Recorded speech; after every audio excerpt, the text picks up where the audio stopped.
Konsep perilaku kesehatan. A. Batasan perilaku. Dari aspek biologis, perilaku adalah suatu kegiatan atau aktivitas organisme atau makhluk hidup yang bersangkutan. Aktivitas manusia tersebut dapat dikelompokkan menjadi dua, yakni aktivitas-aktivitas yang dapat diamati oleh orang lain.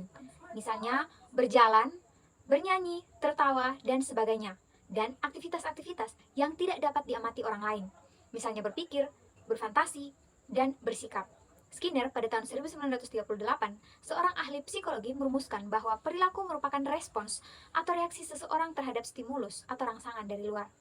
Perilaku manusia terjadi melalui proses stimulus organisme menjadi respons, sehingga teori Skinner sering disebut sebagai teori SOR.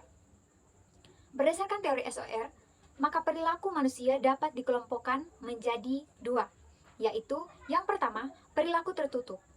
Perilaku tertutup terjadi bila respons terhadap stimulus tersebut masih belum dapat diamati oleh orang lain secara jelas. Contohnya, ibu hamil tahu pentingnya memeriksakan kesehatan untuk kesehatan bayi dan dirinya sendiri. Kemudian, ibu tersebut bertanya kepada tetangganya di mana tempat untuk memeriksakan kesehatan yang dekat. Yang kedua, perilaku terbuka. Perilaku ini terjadi bila respons terhadap stimulus tersebut sudah berupa tindakan atau praktik yang dapat diamati oleh orang lain. Contohnya, seorang ibu hamil yang memeriksakan kehamilannya ke puskesmas atau ke bidan praktik, atau seorang penderita TB paru yang minum obat anti TB secara teratur, ataupun seorang anak menggosok gigi setelah makan, dan contoh-contoh lainnya. B. Ilmu-ilmu dasar perilaku.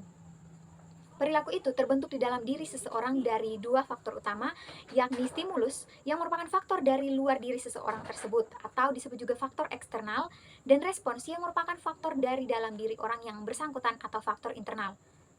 Faktor eksternal adalah faktor lingkungan, baik lingkungan fisik maupun non-fisik, dalam bentuk sosial, budaya, ekonomi, politik, dan lainnya. Dari penelitian-penelitian yang ada, faktor eksternal yang paling besar perannya dalam membentuk perilaku manusia adalah faktor sosial dan budaya di mana seseorang tersebut berada. Sedangkan faktor internal yang menentukan seseorang itu merespons stimulus dari luar adalah perhatian, pengamatan, persepsi, motivasi, fantasi, sugesti, dan sebagainya. C. Perilaku kesehatan. Perilaku kesehatan pada garis besarnya dikelompokkan menjadi dua, yakni yang pertama, perilaku orang sehat agar tetap sehat dan meningkat. Perilaku ini disebut sebagai perilaku sehat atau healthy behavior yang mencakup perilaku-perilaku baik terbuka maupun tertutup dalam mencegah atau menghindari penyebab dan penyebab penyakit atau masalah kesehatan, dan perilaku dalam mengupayakan peningkatan kesehatan. Yang kedua, perilaku orang yang sakit. Perilaku ini untuk memperoleh penyembuhan atau pemecahan masalah kesehatannya dan sering disebut sebagai perilaku pencarian pelayanan kesehatan atau health seeking behavior. Becker pada tahun 1979 membuat klasifikasi lain tentang perilaku kesehatan dan membedakannya menjadi tiga, yaitu perilaku sehat atau healthy behavior. Contohnya, makan dengan menu seimbang, kegiatan fisik secara teratur dan cukup, tidak merokok, tidak minum minuman keras, tidak menggunakan narkoba, istirahat yang cukup, manajemen stres, perilaku atau gaya hidup positif yang lainnya. Yang kedua yaitu perilaku sakit atau illness behavior. Perilaku sakit adalah berkaitan dengan tindakan atau kegiatan seseorang yang sakit dan atau terkena masalah kesehatan pada dirinya atau keluarganya untuk mencari penyembuhan atau untuk mengatasi masalah kesehatan yang lainnya. Dan yang ketiga, perilaku peran orang yang sakit atau the sick role of behavior. Menurut Becker, hak dan kewajiban orang yang sedang sakit merupakan perilaku peran orang sakit.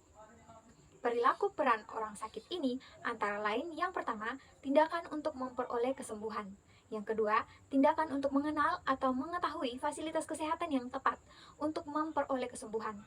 Yang ketiga, melakukan kewajibannya sebagai pasien, yaitu untuk mematuhi nasihat-nasihat dokter atau perawat untuk mempercepat kesembuhannya.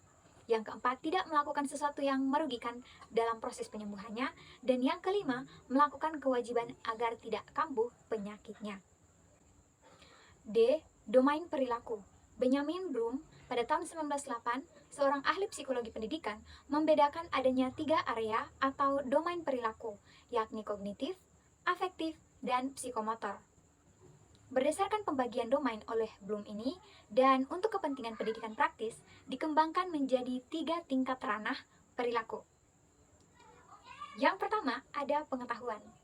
Pengetahuan seseorang terhadap objek mempunyai intensitas atau tingkat yang berbeda-beda. Secara garis besarnya, dibagi dalam 6 tingkatan pengetahuan, yaitu tahu, memahami, aplikasi, analisis, sintesis, dan juga evaluasi. Yang kedua, ada sikap. Sikap adalah respon tertutup seseorang terhadap stimulus atau objek tertentu yang sudah melibatkan faktor pendapat dan emosi yang bersangkutan, seperti emosi senang atau tidak senang, baik atau tidak baik, dan sebagainya. Komponen pokok sikap, menurut Alport tahun 1954, sikap terdiri atas 3 komponen pokok, yaitu kepercayaan atau keyakinan, ide, dan konsep terhadap objek. Yang kedua, kehidupan emosional atau evaluasi orang terhadap objek. Dan yang ketiga, kecenderungan untuk bertindak. Seperti halnya pengetahuan, sikap juga mempunyai tingkat-tingkat berdasarkan intensitasnya, yaitu menerima, menanggapi, menghargai, dan juga bertanggung jawab. Yang ketiga, ada praktik kesehatan atau health practice. Praktik atau tindakan ini dapat dibedakan menjadi 3 tingkatan menurut kualitasnya, yaitu praktik terpimpin, praktik secara mekanisme, dan adopsi. Pengukuran dan indikator perilaku kesehatan. Perilaku mencakup 3 domain, yakni pengetahuan, sikap, dan tindakan. Yang pertama, pengetahuan kesehatan. Pengetahuan tentang kesehatan mencakup apa yang diketahui oleh seseorang terhadap cara-cara memelihara kesehatan. Untuk mengukur pengetahuan kesehatan, dapat dilakukan dengan mengajukan pertanyaan-pertanyaan secara langsung atau melalui wawancara, maupun melalui pertanyaan-pertanyaan tertulis atau angket. Yang kedua, sikap terhadap kesehatan. Sikap terhadap kesehatan adalah pendapat atau penilaian orang terhadap hal-hal yang berkaitan dengan pemeliharaan kesehatan. Pengukuran sikap secara langsung dapat dilakukan dengan mengajukan pertanyaan-pertanyaan tentang stimulus atau objek yang bersangkutan. Sikap juga dapat diukur dari pertanyaan-pertanyaan secara tidak langsung. Contohnya, pertanyaannya yaitu, apabila Anda diundang untuk mendengarkan ceramah tentang nafsa, apakah Anda mau hadir? Dan yang ketiga, praktik kesehatan. Praktik kesehatan atau tindakan untuk hidup sehat adalah semua kegiatan atau aktivitas orang dalam rangka memelihara kesehatan. Pengukurannya yang paling baik adalah dilakukan secara langsung, yakni dengan pengamatan atau observasi. Dan apabila secara tidak langsung, dapat menggunakan metode mengingat kembali atau recall. Determinan perilaku kesehatan. Terdapat 3 teori yang paling sering menjadi acuan dalam penelitian-penelitian kesehatan masyarakat. Yang pertama, teori Lawrence Green. Green membedakan adanya 2 determinan masalah kesehatan, yakni faktor perilaku dan faktor non-perilaku. Selanjutnya, Green menganalisis bahwa faktor perilaku sendiri ditentukan oleh 3 faktor utama, yakni faktor predisposisi, pemungkin, dan penguat. Yang kedua, teori Sehandu-Becker mengidentifikasi adanya 5 determinan perilaku, yaitu adanya niat, adanya dukungan dari masyarakat sekitar, terjangkaunya informasi, adanya otonomi atau kebebasan pribadi, dan adanya kondisi dan situasi yang memungkinkan.